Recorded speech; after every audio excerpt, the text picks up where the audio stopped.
नमस्कार दोस्तों, गोलचक्र के YouTube चैनल पे आप लोगों का स्वागत है। मेरा नाम है नवीन कुमार। हम लोग पांचवा वाला बैलूम देख रहे हैं। सर आपने बोला था कि पांचवा वाला बैलूम एक दिन में खत्म हो जाएगा।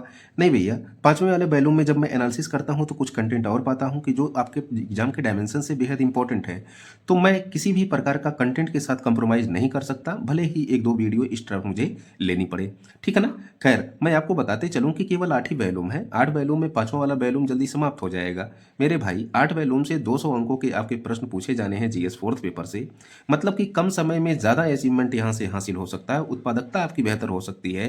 तो आपको जीएस फोर्थ पेपर पे पूरा एक एनालिसिस बेस्ड कंटेंट दिया जा रहा है। प्लेलिस्ट में आप जाकर देखें, जो है 24, 25, 26 वीडियो हो गए हैं। धीरे धीरे उसको कंप्लीट कर लें। ये ध्यान में रखना है कि 10-15 मिनट का भले वीडियो है, लेकिन उसमें कंटेंट डिलीवर ज़्यादा मैं कर रहा हूँ। ठीक है ना। आपका जो टॉपिक है वो गुड गवर्नेंस है, सुशासन है। ये सुशासन क्या होता है भैया? जब हम कहते हैं कि भारत में गरीबी, बेरोजगारी, लैंगिक भेदभाव, असमानता, ये सब सारी नेगेटिव फैक्टर जो होते हैं, मतलब कि सीधी सी बात, जो राष्ट्र के विकास में नेगेटिव फैक्टर होते हैं, उनको समाप्त करने के लिए जब हम एक लोकतांत्रिक, पारदर्शी, न्यायसंगत, संवेदनशील, जवाबदेहिता आधारित और अनुशासन आधारित एक प्रशासनिक व्यवस्था स्थापित करते हैं, तो उसको क्या कहा जाता है? सुशासन या गुड गवर्नेंस कहा जाता है। ठीक है ना।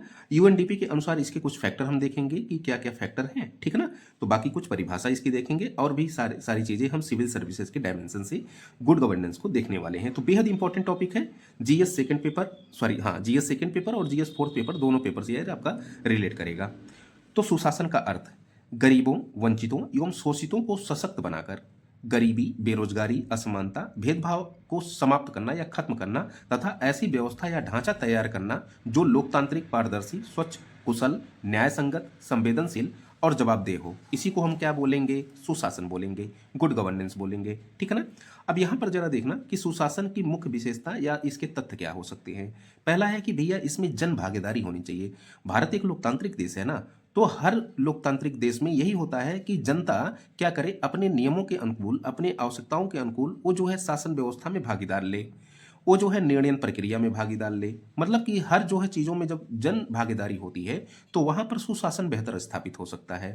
कानून का शासन होना चाहिए, रूल ऑफ लॉ होना चाहिए। जब आप आर्टिकल 14 पढ़ते हो ना, तो वहाँ पर रूल ऑफ लॉ, कानून के शासन की बात होती है। जैसे जब हम अनुच्छेद 14 पढ़ते हैं तो वहाँ एक डायसी की पुस्तक थी। दरअसल डायसी जो है राजनीतिकविद था ब्रिटिश का, तो उसकी पुस्तक थी रूल ऑफ लॉ। वहीं से एक कॉन्सेप्ट लिया गया है जिसे हम कानून का शासन भी कहते हैं। मतलब कि कानून से ऊपर कोई भी व्यक्ति नहीं होता, किसी प्रकार के साथ, किसी भी व्यक्ति के साथ किसी प्रकार का विशेषाधिकार नहीं किया जाएगा। तो इसी को हम जो है कानून का शासन कहते हैं। तो ये होना चाहिए। फिर उसके बाद ट्रांसपेरेंसी होनी चाहिए, मतलब पारदर्शिता होनी चाहिए। मतलब कि सुशासन के लिए क्या होनी चाहिए? पारदर्शिता होनी चाहिए, जवाबदेहिता होनी चाहिए, अकाउंटेबिलिटी होनी चाहिए। देखिए ये सब फैक्टर हमने पढ़ा दिया है। समानता एवं समावेशिता होना चाहिए, मतलब कि धर्म, संप्रदाय, लिंग, इन सब में समानता और समावेशिता होना चाहिए। मतलब कि जो हाशिए के अंतिम पायदान पर खड़ा हुआ व्यक्ति है वो केंद्र बिंदु में आ सके, विकास के केंद्र बिंदु में आ सके, तो उसी को हम समावेशिता कहते हैं। तो ये होना चाहिए। दक्षता एवं प्रभावशालिता होनी चाहिए, प्रभावशीलता इसको कर लीजिएगा। और सहमति तथा उन्मुखता होनी। सहमति उन्मुखता मतलब कि हर वर्गों से आप सहमति रखिए ना भैया, ताकि जो नियम कानून बन सके, जो प्रशासन स्थापित हो सके, जो लोकतंत्र का केंद्र बिंदु स्थापित हो सके, वो बेहतर हो सके, सारे लोगों की सहमति हो। रणनीतिक दृष्टिकोण, जो रणनीतिक दृष्टिकोण हो वो बेहतर हो, योजनागत हो, दीर्घकालिक हो। तो ये कुछ फैक्टर जो है नीति आयोग के द्वारा या यूएनडीपी के द्वारा बताया गया है। ठीक है ना। अब चलते हैं आगे सुशासन को लेकर के। जरा अगर गुड गवर्नेंस को एकदम सिंपल शब्दों में समझना है तो यही समझ सकते हैं भैया, जहां पे भ्रष्टाचार ना हो, जहां पर जो है जनता को सेवाएं समय पर पहुंच जाए, हर व्यक्ति को न्याय मिले, मतलब निष्पक्ष न्याय और जो है तत्काल और जल्दी न्याय मिले। ठीक है ना। प्रशासन लोकहित में, मतलब जनहित में या लोक कल्याण के लिए कार्य करे।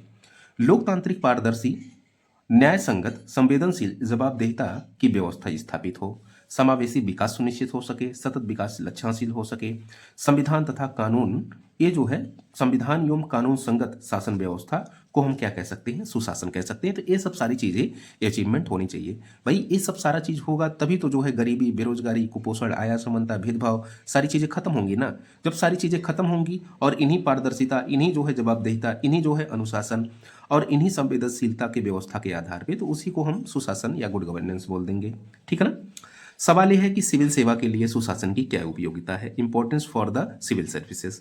तो पहली बात है कि एक पारदर्शिता जनरेट होगी अगर सुशासन होगा तो। ठीक है ना। सेवाओं में क्षमता, दक्षता व गुणवत्ता बढ़ेगी।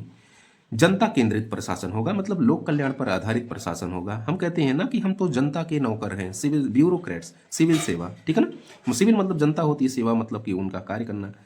प्रशासन, ये भ्रष्टाचार नियंत्रण होगा, समावेशी विकास को बढ़ावा मिलेगा, जवाबदेहिता स्थापित होगी, कार्य संस्कृति बेहतर होगी और मजबूत एक लोकतंत्र स्थापित होगा अगर गुड गवर्नेंस प्रशासन में होगा तो इसकी ये उपयोगिता है सिविल सर्विसेज के डायमेंशन से। यहाँ पे देखना, सुशासन में उत्पन्न समस्याएं, मतलब कि भारत में गुड गवर्नेंस अगर स्थापित करना है पर उसमें कुछ समस्याएं उत्पन्न हो रही हैं, कुछ चुनौतियां उत्पन्न हो रही हैं। कौन कौन सी चुनौतियां या समस्याएं हैं? पहला है कि प्रशासनिक जड़ता है। प्रशासनिक जड़ता से आशय यही है कि वो सुधार की भावना से कार्य नहीं करते हैं। उनकी मानसिकता हो गई है कि नहीं, हमको जो है घूस लेना है, 10% बना है, 2% बना है, फाइल को जो है कुछ समय बाद ही पास करना। अरे भैया, ऐसा नहीं है, कार्य संस्कृति आपको बेहतर करनी पड़ेगी, ठीक है ना। तो ये प्रशासनिक जड़ता एक प्रकार की समस्या उत्पन्न करती है सुशासन में। फिर भ्रष्टाचार एवं गैर जवाबदेहिता, करप्शन तो कर ही रहे हैं, गैर जवाबदेही मतलब किसी प्रकार की अकाउंटेबिलिटी उनकी नहीं हो पा रही है। पारदर्शिता की कमी, ट्रांसपेरेंसी नहीं है। आरटीआई अभी आप दायर करिए ना, तो वो जवाबदेहिता उनकी सुनिश्चित नहीं होगी ना, तो वो जो है आपको अच्छे से जवाब देंगे, ठीक है ना। तो ट्रांसपेरेंसी की कमी है। मानव संसाधन की कमी, नो डाउट प्रशासन में काफ़ी ऐसे पद खाली हैं जिन्हीं के कारण जो है सुशासन व्यवस्था अच्छे से स्थापित नहीं की जा सकती। भाई, मानव संसाधन होगा तभी तो सुशासन स्थापित किया जा सकता है ना। तो कुल मिला जुलाकर भर्तियों की कमी या मानव संसाधन की कमी। राजनीतिक हस्तक्षेप, बार बार आप देखते होंगे कि व्यक्ति जो है क्या करता है, ये ब्यूरोक्रेट्स क्या करता है, राजनीतिक तरफदारी या फिर किसी पक्ष, राजनीतिक पक्ष का होना उसके लिए ये शो करता है कि आप सुशासन की व्यवस्था में अच्छे से रूप से जो है संचालित नहीं हो पाएंगे। तो राजनीतिक हस्तक्षेप भी जो है सुशासन को जो है एक प्रकार की चुनौती उत्पन्न करता है। तकनीकी संरचना का अभाव, भारत में प्रौद्योगिकी, नवाचार, तकनीकी, इन सब का अभाव है, जिसके कारण जो है सुशासन में एक समस्या देखने को मिलती है, ठीक है ना। इसीलिए तो भारत सरकार डिजिटलाइजेशन धीरे धीरे बढ़ाने का काम कर रही है ना, ताकि गुड गवर्नेंस स्थापित हो सके। सामाजिक आर्थिक बाधाएं, भारत में जातिगत, इसके अलावा तमाम प्रकार के आप संप्रदाय, धर्म, ये सब सारी चीज देख सकते हैं ना। आर्थिक बाधाएं यही है कि गरीबी, बेरोजगारी इतनी जबरदस्त स्तर की है, तो यहाँ पर सुशासन में ये सब सारी बाधाएं उत्पन्न होती हैं, हार्डल उत्पन्न होता है।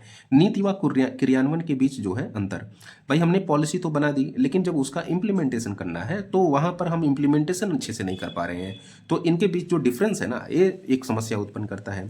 नागरिक जागरूकता की कमी, आप ध्यान दीजिए कि इसकी कमी है। भाई, कोई भी अपने जो है नागरिक चार्टर अधिकार को नहीं जानता है, अपने राइट को, वो संविधान के बेसिक स्ट्रक्चर को, संविधान के मूलभूत आधारों को अगर नहीं जानता है, अपने अधिकारों को नहीं जानता है, अपने कर्तव्यों को नहीं जानता है, तो फिर जान लीजिए कि किस प्रकार की जो है समस्या होगी ना। तो वो सुशासन की मांग नहीं कर पाएगा ना प्रशासन से।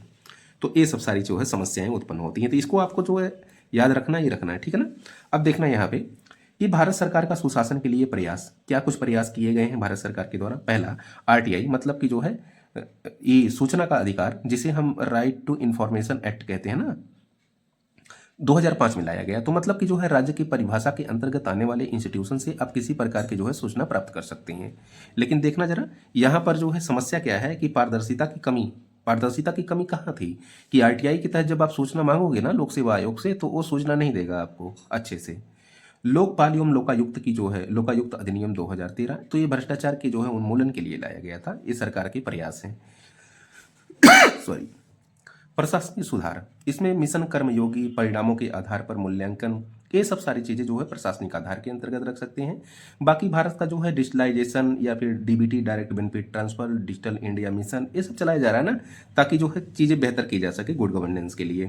फिर 73वां 74वां संविधान संशोधन ला करके जो है लोकतंत्र का विकेंद्रीकरण किया गया। तो ये मतलब कि सीधे जनता को जो है पार्टिसिपेट कराया जा सके राजनीति में, प्रशासन राजनीति में, और लोकतंत्र की जो है एक स्तर पे, निचले स्तर पे। फिर सामाजिक एवं आर्थिक पहले, जैसे मनरेगा, जनधन, आधार, मोबाइल, कानून व्यवस्था, डायल 112, तो एक सब कई ऐसी सारी चीजें हैं जो गुड गवर्नेंस को जो है स्थापित करने का प्रयास करती हैं। तो ये जो है भारत सरकार के कुछ प्रयास हैं। यहाँ पे देखना, उत्तरदायित्व या नैतिक शासन। उत्तरदायित्व नैतिक शासन में भी हमने कई फैक्टर देखा था, एक बार इसको रिवीजन लगे हाथ कर लीजिए, क्योंकि ये सुशासन लिखते समय आपको जो है बड़ा अच्छा, मतलब कि नैतिक जो शासन होता है वो सुशासन की तरफ आपको ले जाएगा। तो नैतिक शासन में क्या था कि एक तो पारदर्शिता, प्रशासन में उच्च नैतिक मूल्य का होना जरूरी था, नागरिक केंद्रित प्रशासन था। फिर नागरिकों की सहभागिता, शिकायतों का तीव्र निपटारा, अनुक्रियाशीलता, पारदर्शिता, तो ये सब सारे फैक्टर हैं जो उत्तरदायित्व या नैतिक शासन को इस्टेब्लिश करते हैं और ये सुशासन की तरफ आपको लेकर जाते हैं।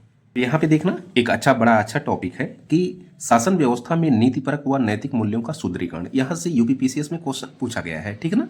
तो इसको पढ़ते हैं, समझते चलते हैं। परंपरागत शासन व्यवस्था में निर्णय प्रमुख रूप से कानून, नियमों और आंकड़ों व तर्कों के आधार पर होते थे, ना कि नैतिक आधार पर। लेकिन वर्तमान में राज्य तथा शासन व्यवस्था लोक कल्याणकारी रूप से परिवर्तित हो गई है। इसके लिए शासन व्यवस्था में नैतिक मूल्यों का समावेश अति आवश्यक है। मेरा ये कहना है कि जब हम नैतिक मूल्यों का सुदृढ़ीकरण करते हैं शासन व्यवस्था में, तो ऐसे में हम कानून, नियम, आंकड़े, तर्क इत्यादि के आधार पर तो निर्णय लेते ही हैं। साथ ही साथ जब इस लोक कल्याणकारी या लोकतांत्रिक व्यवस्था में नैतिक मूल्यों का समावेश हो जाता है, तो जो और शासन व्यवस्था होगी एक तो सुशासन की तरफ जाएगी, और साथ ही साथ चाहे आपका जो है संवैधानिक मूल्य हासिल करना हो, भारत के जो है नैतिक मूल्यों को हासिल करना हो, या आर्थिक विकास को हासिल करना हो, सब सारी चीज़ें हासिल हो जाएंगी, ठीक है ना। अब देखना यहाँ पे कह रहा है कि शासन व्यवस्था में नैतिक मूल्यों की आवश्यकता क्यों है।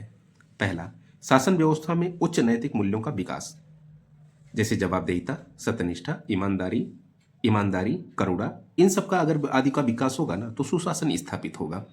सरकारी प्रभावशीलता, दक्ष प्रशासन व त्वरित निर्णय, ये जो है जरूरी है। भ्रष्टाचार की अनुपस्थिति, ये जरूरी है ना। फिर विधि का शासन, अच्छा विधि का शासन अगर स्थापित होगा तो नैतिक संवैधानिक मूल्य स्थापित होंगे। सरकार व जनता के मध्य दूरियां कम होंगी तो लोकतंत्र बेहतर होगा। तो ये हमने देखा कि मूल्यों की आवश्यकता हमको क्यों है, तो इन्हीं सब सारे फैक्टर के कारण हमको नैतिक मूल्यों की आवश्यकता है शासन व्यवस्था में। ये देखना जरा, शासन व्यवस्था में नैतिक मूल्यों की सुदृढ़ता उपाय, ये लोक प्रशासकों से संबंधित है, ठीक है ना। क्या क्या होना चाहिए। पहला, कि भावी प्रशासकों को ये प्रशिक्षण के दौरान नैतिक मूल्यों का विकास करना। फिर वंचित वर्गों के प्रति सहानुभूति व करुणा प्रकट करना। फिर नैतिक संहिता व आचरण संहिता का पालन करना। प्रशासन में प्रौद्योगिकी, ई गवर्नेंस स्थापित करके सुशासन व्यवस्था कायम करना। गैर तरफदारी, मतलब कि किसी जो है राजनीतिक पक्षवाद ना करना वगैरह वगैरह, चाहे वो परिवार के स्तर पे हो, व्यक्तिगत स्तर पे हो या राजनीतिक स्तर पे हो, गैर तरफदारी होनी चाहिए। जवाबदेहिता और अनुशासन होना चाहिए। द्वितीय प्रशासनिक सुधार आयोग की सिफारिशों को लागू करना। तो ये जो है जो लोक प्रशासक हैं उनके लिए जो है कुछ हमने सुदृढ़ता भरा उपाय सुझाया नैतिक मूल्यों के लिए, ठीक है ना। बाकी स्वामी विवेकानंद ने कहा है कि सदाचार स्वस्थ समाज का प्रमुख आधार है, और एक सुकरात ने भी बोला है कि शासन में सद्गुण व सदाचार पर बल जो शासन को नैतिक शासन में परिवर्तित करते हैं। तो इसको आप देख सकते हैं। बाकी हम क्वेश्चन थोड़ा सा देख लें कि क्या क्वेश्चन पूछा जा सकता है। यहाँ पे देखना मेंस के कुछ क्वेश्चन पूछे गए हैं। कह रहा है कि गुड गवर्नेंस, सुशासन से आप क्या समझते हैं। यह देश के नैतिक शासन और एवं सतत विकास लक्ष्यों को हासिल करने में किस प्रकार सहयोगी है, चर्चा करें। ये यूपीपीसीएस का क्वेश्चन है। फिर शासन व्यवस्था में नैतिक मूल्यों की आवश्यकता पर टिप्पणी कीजिए, ये यूपीपीसीएस का ये भी क्वेश्चन है। फिर भारत में सुशासन व्यवस्था स्थापित करने में भारत सरकार के प्रयासों की चर्चा करिए, ये भी यूपीपीसीएस का क्वेश्चन है, ठीक है भैया। तो आई होप आपको पसंद आ रहा होगा। सारा कुछ नोट्स आप जो है अपने स्पायरल कॉपी पे बनाते जाइए। बाकी 1-2 दिन और क्लास चलेगा 5वें बैलूम का, फिर उसके बाद 6ठा बैलूम हम स्टार्ट करते हैं। Thank you so much.